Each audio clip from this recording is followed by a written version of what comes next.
Hello and welcome to my channel. I'm Dr. Tasia White and happy December 1st.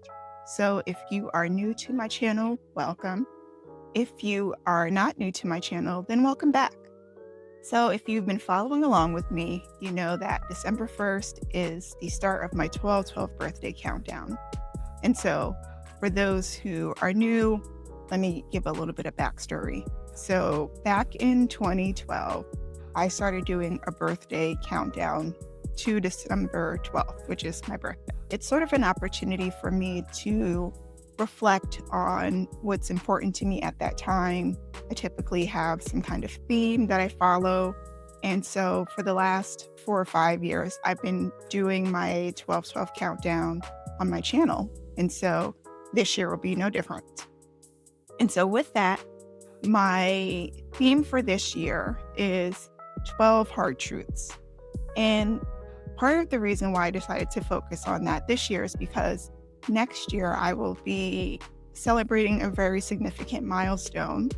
And so I thought that this would be sort of a good opportunity to think about all of the challenges I've had over the years. And I tied them all together into these hard truths. My goal is to share how I've sort of worked through some of those different issues and how my perspective has changed as a result. And so for the first hard truth that we'll be talking about for day one is the significance of self-awareness, but also how challenging self-awareness is. If you've been following along with me, you know that self-awareness is something that I talk about a lot. I would say it's part of my brand overall, just because I feel like it's so important for us to have a sense for who we are, how we show up, and that's talked about in other subjects like mindfulness, which I talk a lot about, and gratitude. And so while I may talk about self-awareness a lot, what I haven't talked about is the fact that being self-aware, like having that sense of self-awareness, is really, really challenging. And for anyone who talks about self-awareness, I'm not sure how much they really dive into just how challenging it is to have that sense of connectedness with oneself.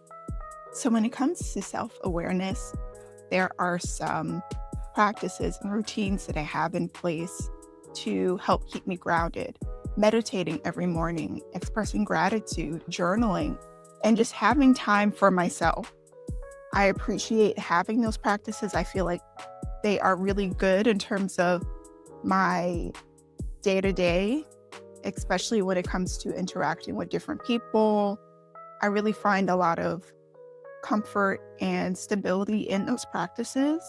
However, I feel like a huge contribution to my sense of self-awareness is the fact that I have people around me who also help to keep me grounded.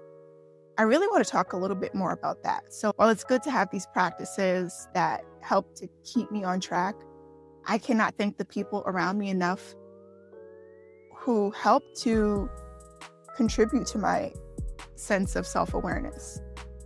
And it's not necessarily having people around you who are going to tell you what you want to hear. If you have people in your life who constantly agree with you, who do not contribute some kind of constructive feedback, those people are not your people. Those people are not your friends.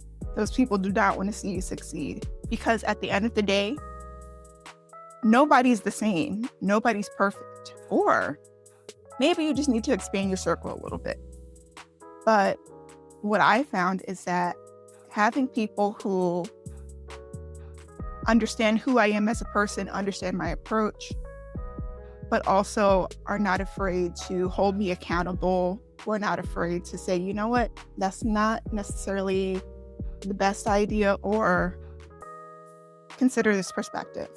Those are the people that you want to have in your circle. And so a perfect example for me that comes to mind is when I was having a disagreement with someone and we were sort of going back and forth for a while. So to sort of ease things, I decided to shift the conversation, and I was trying to give that person some encouragement. The disagreement had gone on for some time, and so They did not want to hear anything that I wanted to say. In fact, I felt like they had twisted what I was saying and turning it into something negative, which was totally not my intention. And so, because I have great people around me who are not afraid to hold me accountable, I told them what happened. I shared the messages with them, and I was like, how could they see it this way? Like, I don't understand. Like, I was trying to be encouraging. How could they think this about me? And I had at least 2 people who told me, you know what, I can actually see why this person would take it this way. And I now know that me trying to redirect the conversation and sharing this encouragement was not the right time or place, because that person was already far gone. And so now I know I can't necessarily switch from us having a disagreement to now me trying to share some encouraging words, because it just fell on deaf ears, right? And so if it weren't for those people who were willing to hold me accountable, I wouldn't have been able to expand my sense of self-awareness, right? And so I guess as I'm sharing this, I'm also recognizing the fact that when it comes to self-awareness, ego isn't even part of the conversation. Like, we really have to suspend our ego, put it to the side, and be willing to be able to say, you know what? I'm not perfect. I don't have the right answers. I don't know what I'm doing, and that's okay. It's just recognizing that and coming to terms with that and moving forward from it once it is accepted, right?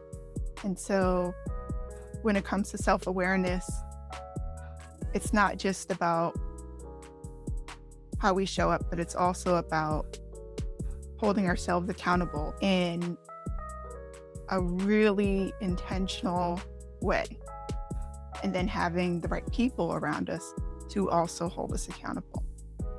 And so I share all of this to say that self-awareness is important.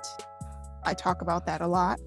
But what's even more important is making sure we have the right tools to hold ourselves accountable, as well as the right people around us to do the same.